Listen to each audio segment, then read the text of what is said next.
Hello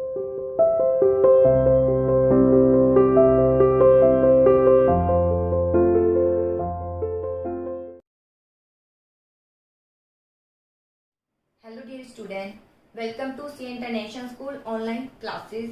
dear plus two commerce class, आज हम unit 9.3 इसका chapter fixed and working capital discuss करेंगे। I hope 9.2 तक आपने अच्छे से किया होगा, ठीक है, उसको अच्छे से समझने की कोशिश की होगी। आज हम डिस्कस करेंगे फिक्स कैपिटल क्या है, फिक्स एंड वर्किंग कैपिटल में से। फिक्स कैपिटल ये कोई आपके लिए नया वर्ड नहीं है, इसके बारे में हम डिस्कस कर चुके हैं। इन्वेस्टमेंट डिसीजन क्यों लिए जाते हैं? फिक्स एसेट्स पर खर्चा करने के लिए। तो ये फिक्स एसेट्स पर जो खर्चा करने के लिए यानी इन्वेस्टमेंट करने के लिए जो मनी चाहिए वो फिक्स कैपिटल कहलाई जाती है। फिक्स कैपिटल मींस जो फिक्स एसेट्स के लिए जो हम अरेंज करते हैं कैपिटल, उसे बोलते हैं फिक्स कैपिटल, ठीक है। यानी फिक्स कैपिटल जो लॉन्ग टर्म एसेट्स पर जो इन्वेस्ट किया जाता है उसे बोलते हैं फिक्स कैपिटल, ठीक है। लॉन्ग टर्म एसेट्स पर जो इन्वेस्टमेंट होता है उसे बोलते हैं fix capital. Long term assets कौन सी होती है? वो फिक्स एसेट्स होती है। तो फिक्स एसेट्स क्या है यहाँ देखते हैं हम। It refer to those assets, या वह एसेट्स होती है which are required in business for more than 1 year, जिसके जो बिजनेस में 1 साल से ज्यादा के लिए जरूरत होती है, जिन्हें बिजनेस 1 साल से ज्यादा के लिए खरीदने के लिए विलिंग होता है, अपने पास जो है उसको अरेंज करता है 1 ईयर से ज्यादा के लिए। क्योंकि 1 ईयर तक तो शॉर्ट टर्म आ जाता है, 1 ईयर अबो लॉन्ग टर्म में शामिल कर दिया जाता है, ठीक है। मिडल और लॉन्ग को एक में शामिल कर दिया जाता है। यहाँ 2 पार्ट्स में डिवाइड किया गया टाइम को, शॉर्ट टर्म और लॉन्ग टर्म। फिर ऐसे मिडल भी आता है, लेकिन शॉर्ट के बाद सीधा लॉन्ग बोल देते तो मिडल भी उसमें शामिल हो जाता है, ठीक है। तो इसका अभिप्राय वह एसेट्स है which are required in the business for more than 1 year, जिसकी बिजनेस में जरूरत होती है 1 साल से ज्यादा के लिए, ठीक है। जैसे कि फर्नीचर है, मशीनरी है, वो कहलाई जाती है फिक्स एसेट्स। तो फिक्स कैपिटल जो लॉन्ग टर्म एसेट्स पर जो इन्वेस्टमेंट किया जाता है वो fix capital. Long term assets कौन सी है? ये रही उसका मीनिंग। यानी फिक्स एसेट्स, फिक्स एसेट्स वह एसेट्स होती है जो की जरूरत हो, जिसकी जरूरत होती है बिजनेस में 1 साल से ज्यादा के लिए, जैसे फर्नीचर और machinery. To earn income for long term is the motive behind purchase of these assets. In assets को परचेज करने के पीछे मोटिव क्या होता है? मोटिव ये होता है कि अर्न करना है इनकम, इनकम अर्न करनी है, and not to sell them immediately, और तुरंत इसको सेल नहीं करना है। ये इसका मोटिव होता है। क्या है मोटिव? ये असेट्स हम क्यों खरीदते हैं, लॉन्ग टर्म असेट्स को हम क्यों रखते हैं? इसलिए क्योंकि हमारा मोटिव होता है इसे अर्न करना है इनकम लंबी समय के लिए, और इन्हें हम परचेज करते तुरंत सेल करने के लिए नहीं करते परचेज, ठीक है। हम परचेज करते लंबे समय के लिए, अपने पास रखने के लिए, उससे अर्न करने के लिए इनकम। ये कहलाई जाती है फिक्स एसेट्स। तो फिक्स एसेट्स पर जो इन्वेस्टमेंट किया जाता है वो कहलाया जाता है fix capital. Okay, I hope आपको क्लियर हो गया होगा। अब हम पढ़ेंगे फिक्स कैपिटल मैनेजमेंट क्या है।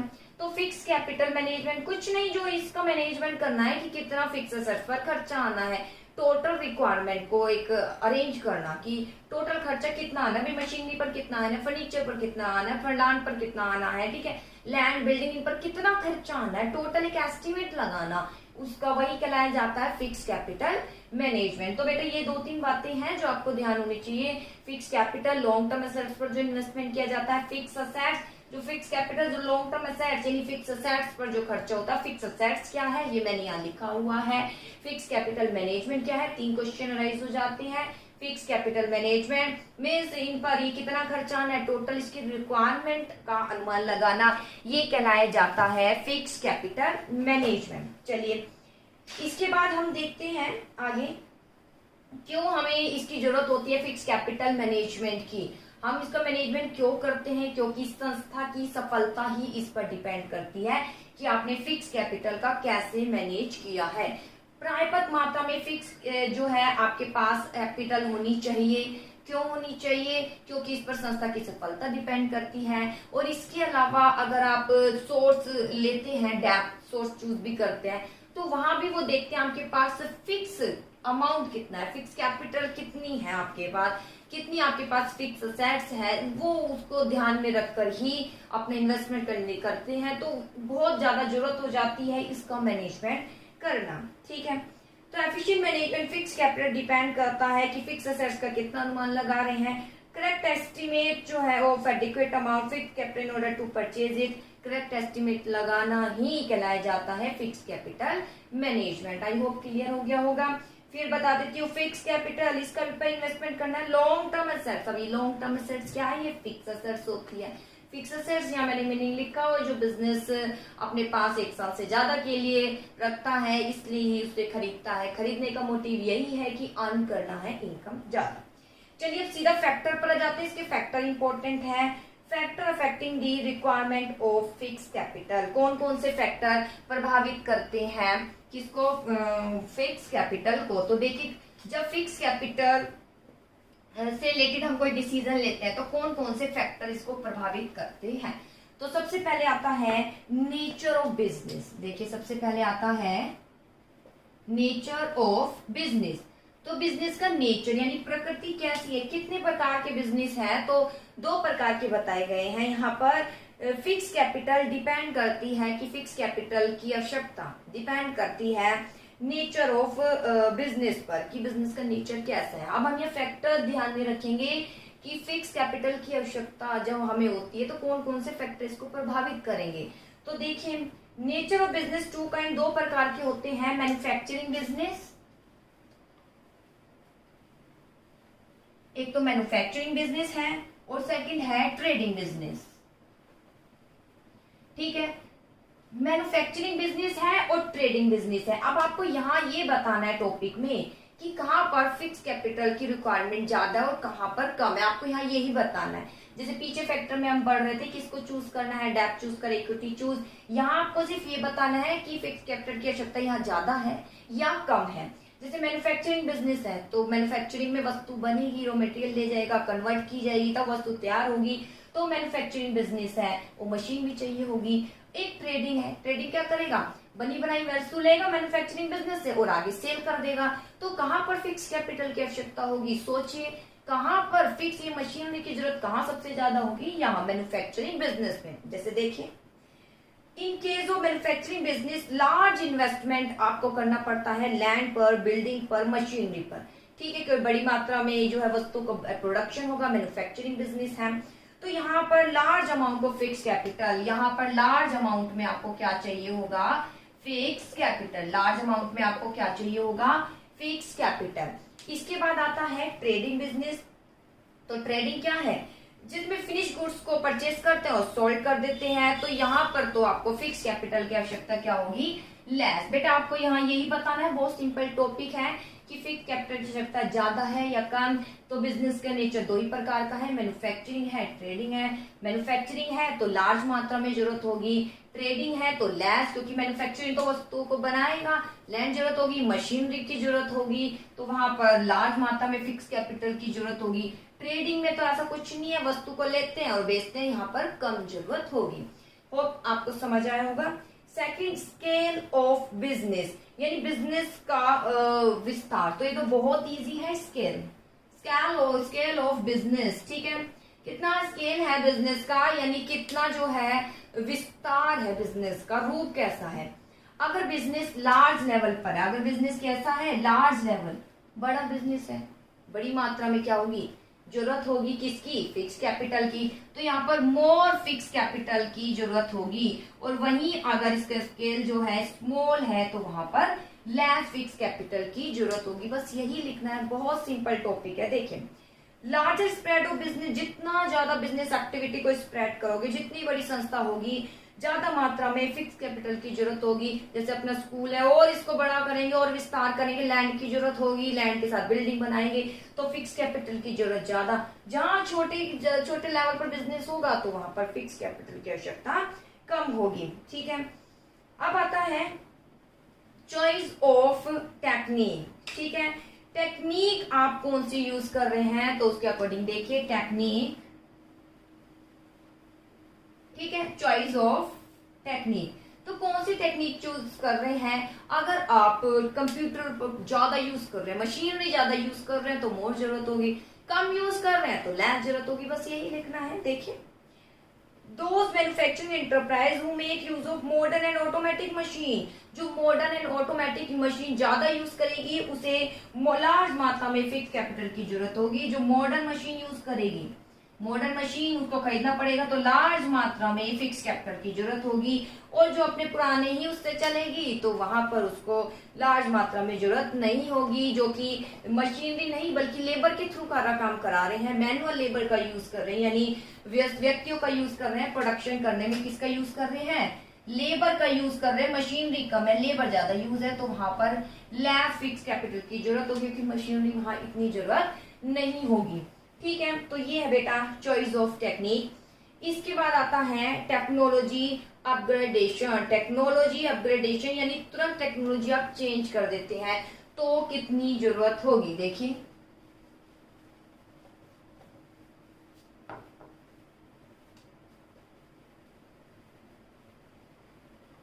टेक्नोलॉजी अपग्रेडेशन यानी तुरंत ऐसा बिजनेस है जहां टेक्नोलॉजी बार बार चेंज करनी पड़े। जैसे कंप्यूटर बेस है, वहां पर आप कंप्यूटर यूज कर रहे हैं और नई आधुनिक जो है कंप्यूटर्स आप यूज कर रहे हैं, तो आप ज्यादा जरूरत होगी।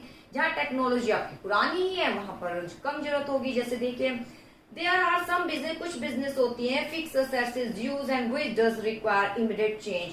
जहां पर फिक्स असेट्स यूज होती है तुरंत उसको चेंज कर दिया जाता है। जैसे these day computer technology is undergoing rapid change. Computer technology change होता जा रहा है।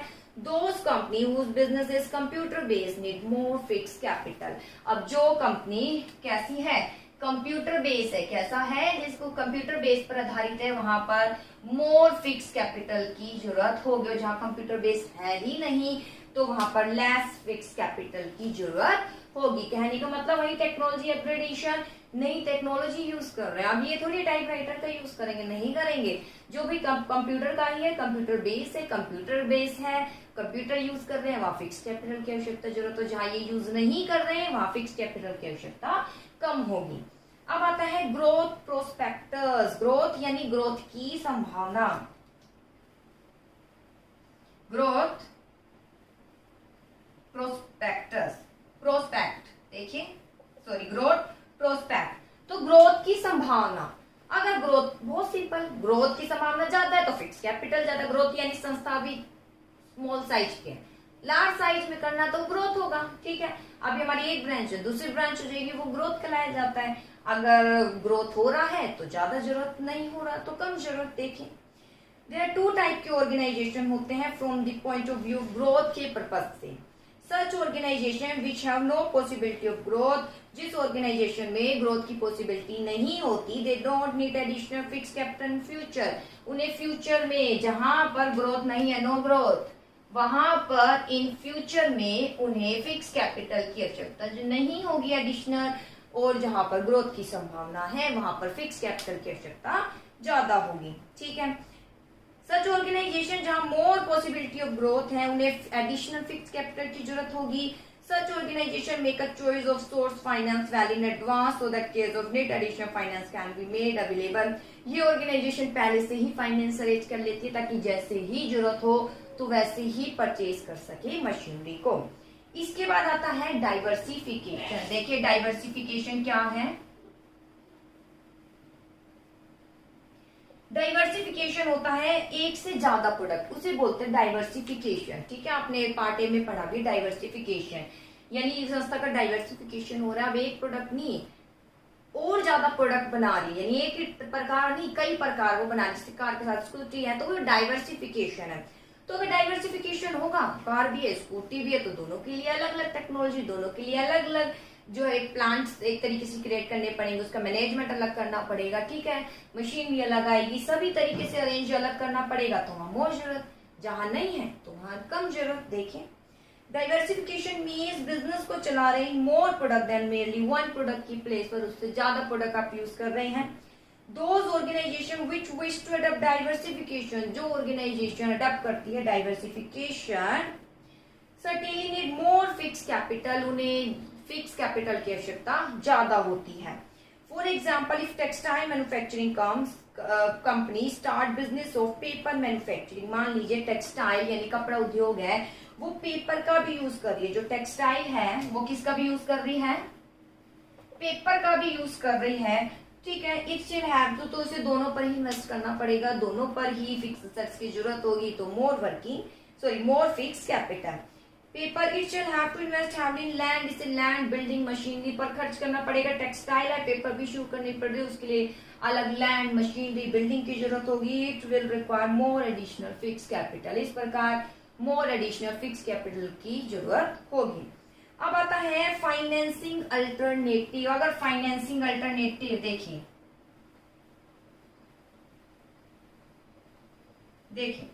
फाइनेंसिंग अल्टरनेटिव है जैसे कोई वस्तु लीज पर मिल जाती है, ठीक है, जैसे कोई वस्तु आपको रेंट पर मिल जाती है, ठीक है, उसे बोलते हैं फाइनेंशियल अल्टरनेटिव, ठीक है, यानी खरीदा नहीं है लेकिन रेंट पर मिल गया, तो वहां पर कम जरूरत, नहीं मिला तो ज्यादा जरूरत। जैसे देखिए generally for making investment in fix assets long term capital source are use. Generally fix assets पर इन्वेस्टमेंट करने के लिए लॉन्ग टर्म कैपिटल की जरूरत होती है, ठीक है, जैसे इक्विटी प्रेफरेंस हम सब डिस्कस कर चुके हैं, डेब्ट। हाउएवर अनदर सोर्स फाइनेंस, इसके अलावा एक और फाइनेंस है जो अब उभर कर आ रहा है, दिस इज कॉल्ड लीजिंग, जिसे लीजिंग भी बोलते हैं, जिसे क्या बोलते हैं, लीजिंग भी बोलते हैं, लीज पर लिया है, ठीक है। तो इसमें क्या होता है, कॉन्ट्रैक्ट हो जाता है। जब एक ये कॉन्ट्रैक्ट हो जाता है तो जो कॉन्ट्रैक्ट करने वाला है, ठीक है, जो लीज पर लेने वाला है या लीज पर देने वाला है, दोनों के बिटवीन कॉन्ट्रैक्ट हो जाता है, तो फिर वो उस कॉन्ट्रैक्ट को नहीं तोड़ सकते, फिर एक लीगल बाउंडेशन आ जाती है, ये कहलाई जाती है लीज पर, यानी लंबे समय तक आपको वहां पर एक पावर मिल जाएगी उस लैंड को यूज करने की या उस मशीनरी को यूज करने की। रेंट अलग होता है, रेंट तो क्या होता है, मेनली रूप से ये 1 मंथ के लिए ही होता है, उसके बाद भाई चेंज हो जाता है, ठीक है, उसके ऐसा कोई लीगल वो नहीं होता है, जैसा कि लीगल रूप से एक्शन लीजिंग में लिया जाता है, लीज पर वस्तुएं ली जाती है, ठीक है, जो ये बिजनेसमैन है ये लीज को यूज करते हैं, रेंट को नहीं। रेंट मेनली रूप से जैसे कि ये हाउस में हम हाउस रेंट होता है, यहाँ हम लेते हैं, तो आपने देखा होगा वो चेंज भी करते रहते हैं, ठीक है, रेंट। तो रेंट पर अगर कोई रखता है तो मेनली रूप से कोई 6 मंथ के लिए रख लिया, इतने के लिए रख लेता है, ठीक है, कोई 1 ईयर के भी रख लिया, इस तरीके से भी हो सकता है। लेकिन जो लीज है, लीज पर ये 99 ईयर तक के लिए भी होता है, तो इसलिए लीज पर जो समय अवधि होती है वस्तु को लेने की ज्यादा होती है, रेंट पर कम होती है। लीज पर एक कॉन्ट्रैक्ट हो जाता है जिसे आप तोड़ नहीं सकते, लेकिन रेंट पर ऐसा कोई प्रोविजन नहीं है, ठीक है, इतना स्ट्रिक्ट एक्शन रेंट पर नहीं होता है, तो ये अंतर है इसमें, ठीक है। इफ कंपनी में use source lease rather than buying them, अगर कंपनी जो एसेट्स है वो लीज पर ले लेती है, बाय नहीं करती, तो फिक्स कैपिटल की आवश्यकता वहां कम होगी, ठीक है। आगे देखिए लीज, एक मीनिंग बता देती हूँ, लीजिंग सॉर्ट ऑफ कॉन्ट्रैक्ट, यह वह कॉन्ट्रैक्ट है under which owner of property give right to some, जिसमें ओनर जो है प्रॉपर्टी का वो राइट देता है पर्सन को कि वो अपनी प्रॉपर्टी को क्या कर सकता है, वो अपनी प्रॉपर्टी का राइट देता है कि आप उसको यूज कर सकते हो, ठीक है। और डेफिनेटनेस इसके लिए एक अच्छा प्रतिफल भी लेता है, जिसे लीज रेंटल बोलते हैं। On the expire of period of lease, lease expire होने पर the property is return to the owner, वो रिटर्न कर दी जाती है ओनर को जैसे खत्म होता है contract. Sometime when the lease and, कई बार जब लीज का एंड हो जाता है, समय अवधि खत्म हो जाती है, तो lessor give the lessee the option of buy the property और get it on lease again. तो इसमें क्या करता है, डबल लीज आया है, लेजर यानी जो लेने वाला, ठीक है, लेजर यानी जो देने वाला, ठीक है, कॉन्ट्रैक्ट खत्म हो गया, तो इसमें लेजर जो है वो ये भी कह सकता है कि मैं दोबारा आपको देने के लिए विलिंग हूँ, अगर लीजी इसको लेने के लिए विलिंग है तो दोबारा भी कॉन्ट्रैक्ट शुरू हो सकता है। तो लीज पर लेना ज्यादा बेटर होता है, क्योंकि फिर इसमें कॉन्ट्रैक्ट होने के बाद आप आसानी से इस कॉन्ट्रैक्ट को नहीं तोड़ सकते, ना तो आप लेने वाले ना ही वो जो देने वाला होता है, ठीक है। बहुत से फिर लीगल एक्शन इसमें लिए जाते हैं, लीगल कार्रवाई होती है, तो इसलिए लीज पर अगर मिल जाती है वस्तु तो बहुत अच्छी बात है, लंबे समय तक यूज कीजिए, खरीदने की जरूरत नहीं है, आपको फिक्स कैपिटल की आवश्यकता कम होगी। अब आता है लास्ट लेवल ऑफ कोलैबोरेशन, देखिए क्या है लेवल ऑफ कोलैबोरेशन क्या है, देखिए लेवल ऑफ कोलैबोरेशन यानी किसी के साथ मिल जाना, वो कहलाया जाता है कोलैबोरेशन, ठीक है। जैसे कि मान लीजिए मुझे मैं फोटोस्टेट मशीन एक खरीदना चाहती हूँ ताकि उसका एक बिजनेस शुरू कर सकूं, तो मुझे पता है कि एक मेरे फ्रेंड है, ठीक है, तो जानकारी में एक फ्रेंड है, तो उसके पास भी यही है मशीन है जिसके थ्रू वो अपना काम चलाता है, तो मैं क्या करती हूँ, मैं खुद परचेज ना करके उसके साथ मिल जाती हूँ, ठीक है, और एक ही मशीन है, उस मशीन पर हम दोनों ही काम कर रहे हैं, वो कहलाया जाता है लेवल ऑफ कोलैबोरेशन, ठीक है। बदले में मुझे एक उसको अमाउंट देना पड़ेगा, ये कहलाया जाता है लेवल ऑफ कोलैबोरेशन। यानी वस्तु किसी और की है लेकिन आप उसके साथ मिल रहे हैं, वो एक रेंट नहीं ले रहे, वो भी उस पर काम कर रहा है। ये लीज अलग होता है, लीज पर तो क्या ओनर ने तो दे दिया, ओनर उस पर काम नहीं कर रहा, आप कर रहे काम। लेकिन कोलैबोरेशन में क्या है, जैसे हम दो फ्रेंड है, मान लीजिए ए और बी दो फ्रेंड हैं, और ए के पास मशीन है, वो उस पर काम ऑलरेडी कर रहा है, और बी चाहता है कि ऐसी मशीन मैं खरीदूं, लेकिन वो नहीं खरीदना चाहता, तो वो अगर ए परमिशन दे तो ए के साथ मिल जाता है, तो ए भी अपना काम चला लेता है इसी मशीन से, बी भी अपना काम चला लेता है। हालांकि खरीदी ए ने है, बी ने नहीं खरीदी, लेकिन ए भी अपना इस मशीन पर काम चला लेता है, बी भी अपना काम चला लेता है, इसे बोलते हैं कोलैबोरेशन। बदले में ए इससे कुछ लेगा ही अमाउंट, वो कहलाया जाता है लेवल ऑफ कोलैबोरेशन, ठीक है। तो अगर लेवल ऑफ कोलैबोरेशन की सुविधा मिल जाती है तो फिर वहां पर फिक्स कैपिटल रिक्वायरमेंट कम होगी। देखिए, it mean seeking the help of other organisation in order to run business. इसका अभिप्राय दूसरे ऑर्गेनाइजेशन की हेल्प लेना है बिजनेस को चलाने में। जैसे कि मान लीजिए एक बैंक है, get the ATM of another bank, एक बैंक को उसे खुद अपना एटीएम नहीं बनाया बल्कि दूसरे बैंक का एटीएम वो क्या कर रहा है, यूज कर रहा है, दिस इज कॉल्ड, इसे बोलते हैं collaboration. It means income for bank allowing ATM facility in the form of rent, while the bank getting this facility will not have to invest in fixed asset। तो इसके अंतर्गत, ठीक है, it means income for bank allowing ATM facility in the form of rent. तो अगर एक bank ने अपना एटीएम, ठीक है, उसके साथ कोलैबोरेट किया है दूसरे बैंक के साथ, तो बदले में दूसरे बैंक से वो रेंट ले लेगा। जैसे ए की मशीन है, वो बी से क्या ले लेगा, रेंट ले लेगा, ठीक है, दोनों ही उस पर अपना काम चलाएंगे, और इस प्रकार बी को फिक्स असेट्स की जरूरत कम पड़ेगी।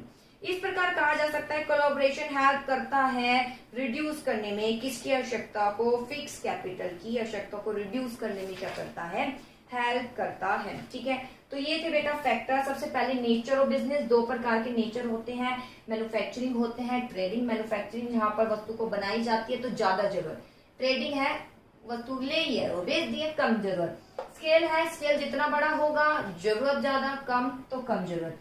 चॉइस ऑफ टेक्निक, टेक्निक आप जो है यूज कर रहे हैं, ठीक है, ऑटोमेटिक मशीन यूज कर रहे हैं, नहीं अपडेट मशीन यूज कर रहे हैं, ज्यादा जरूरत नहीं है तो कम। टेक्नोलॉजी बार बार चेंज हो रही है, ठीक, टेक्नोलॉजी अपग्रेडेशन यहाँ है, नेक्स्ट है टेक्नोलॉजी, हाँ जी अपग्रेडेशन, ठीक है, कंप्यूटर बेस्ड है तो फिर आपको ज्यादा जरूरत होगी। ग्रोथ की संभावना ज्यादा है तो ज्यादा जरूरत। डाइवर्सिफिकेशन, एक से ज्यादा प्रोडक्ट बना रहे हैं तो ज्यादा जरूरत। फाइनेंस अल्टरनेटिव, लीज पर मिल जाता है तो कम जरूरत। कोलैबोरेशन, किसी दूसरे का ही मिल जाती है मशीन, खरीद, वो भी काम चला रहा है, मैं भी काम चला रही हूँ, तो उस पर फिक्स कैपिटल की आवश्यकता कम होगी। तो ये बेटा फिक्स कैपिटल के फैक्टर, मतलब जब फिक्स कैपिटल की रिक्वायरमेंट है कि कौन कौन से फिक्स कैपिटल की आवश्यकता जो होगी तो कौन कौन से फैक्टर उसे प्रभावित करेंगे, तो उसके पॉइंट मैं यहाँ बता चुकी हूँ। अब थोड़ा सा ये टॉपिक डिस्कस कर देती हूँ, वर्किंग कैपिटल क्या है। इसी के साथ देखिए वर्किंग कैपिटल क्या है।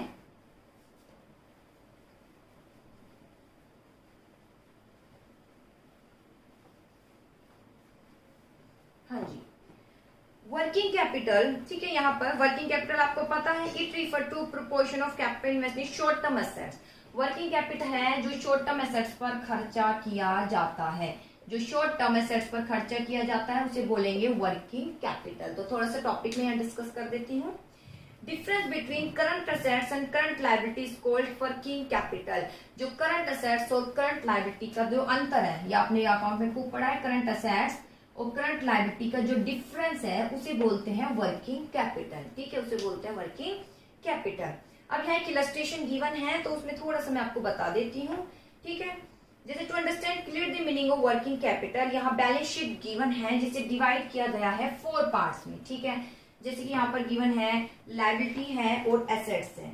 लायबिलिटी साइड में करंट लायबिलिटी है और यहाँ पर फिक्स लायबिलिटी है, ठीक है, और अमाउंट है 35,000, यहाँ है 2,50,000, ठीक है। इसके बाद यहाँ पर आती है एसेट्स, ठीक है, ये है करंट एसेट्स और ये है फिक्स एसेट्स, ठीक है। अमाउंट है 50,000 और यहाँ पर है 2 लाख, ठीक है।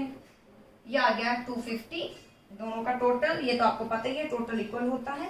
तो यहाँ पर ये थोड़ा टर्म मैं बता देना चाहती हूँ, बहुत simple. If the above balance sheet current liability are deducted from current assets, the balance amount is called working capital. ठीक है, क्या बोला है? वर्किंग कैपिटल क्या होगा? जिसमें करंट लायबिलिटी में से जब आप करंट असेट्स को माइनस कर देंगे, ये रही करंट लायबिलिटी, जब डिडक्ट कर देंगे करंट असेट्स से, यानी करंट असेट्स से, करंट लायबिलिटी नहीं, करंट असेट्स में से माइनस कर दीजिए करंट लायबिलिटी, कितनी है? 35,000। तो वर्किंग कैपिटल, ये जो अमाउंट निकल कर आएगा ये क्या है? Working capital. बस इतना थोड़ा ये बताया है इलस्ट्रेशन के माध्यम से। वर्किंग कैपिटल क्या है? करंट असेट्स और करंट लायबिलिटी का अंतर। इसके बाद देखिए नेट और ग्रॉस वर्किंग कैपिटल क्या है। Regarding meaning of working capital, to concept. Working capital से रिलेटेड दो कंसेप्ट यहाँ पर आता है। Firstly net working capital and second gross working capital. Difference between current assets, current liability, net working capital. जैसे current assets, current liability जो आया है वो नेट वर्किंग, नेट आ गया ना, नेट अमाउंट जिसमें सब कुछ माइनस करना नहीं रह गया, तो इसे नेट वर्किंग कैपिटल कह सकते हैं। आगे it the above example this amount is 15,000, तो ये अमाउंट 15,000 है। ठीक है, आगे on the other hand aggregate of current assets is called gross working capital. इसके अलावा जो एग्रीगेट है, ये एग्रीगेट जो है करंट असेट्स का, इसे बोलते हैं ग्रॉस वर्किंग कैपिटल। ग्रॉस मतलब जिसमें अभी माइनस करना बाकी है। जैसे इको में पढ़ा है, जब करंट असेट्स में से करंट लायबिलिटी माइनस करेंगे तो क्या बचेगा? Net working capital. तो यहाँ बस यही तीन बताना जरूरी था। वर्किंग कैपिटल आपको पता है जो शॉर्ट टर्म एसेट्स पर खर्च किया जाता है। वर्किंग कैपिटल निकलती कैसे है? करंट एसेट्स में से करंट लायबिलिटी माइनस कर देते हैं तो नेट वर्किंग कैपिटल आ जाती है। अगर ग्रॉस वर्किंग कैपिटल पूछा जाए तो फिर करंट असेट्स का जो टोटल है वही कहलाया जाता है ग्रॉस वर्किंग कैपिटल। तो बेटा इतना ही। नेट वर्किंग कैपिटल को refer to part of current assets which is managed by fixed liability. इसके अलावा नेट वर्किंग कैपिटल की जरूरत होती है ताकि हम फिक्स लायबिलिटी को बनाए रखें। इन दी अबव एग्जांपल में manage current assets 50,000, current liability 35,000, fix liability भी यानी 15,000 हैव बीन यूज्ड। जो फिक्स लायबिलिटी है वो 15,000 यूज की है। Net working capital 15,000। कुछ नहीं, बस बेटा यहाँ दो बातें याद रखने वाली जरूरत है, ये नेट वर्किंग कैपिटल क्या है और ग्रॉस वर्किंग कैपिटल क्या है। और इसके अलावा जब आप माइनस कर देंगे, ठीक है, फिक्स लायबिलिटी, ठीक है, और ये फिक्स असेट्स में से, तो यहाँ 15,000 आपका एक बैलेंस आ जाएगा, वो आ जाएगी फिक्स लायबिलिटी अमाउंट 15,000। ठीक है, बस इसके अलावा यही है। अब नेक्स्ट टॉपिक आएगा कि वर्किंग कैपिटल की आवश्यकता क्यों होती है और कौन कौन से फैक्टर इसको प्रभावित करते हैं। तो नेक्स्ट वीडियो में हम आपसे डिस्कस करेंगे। आई होप समझ आया होगा आपको ये टॉपिक।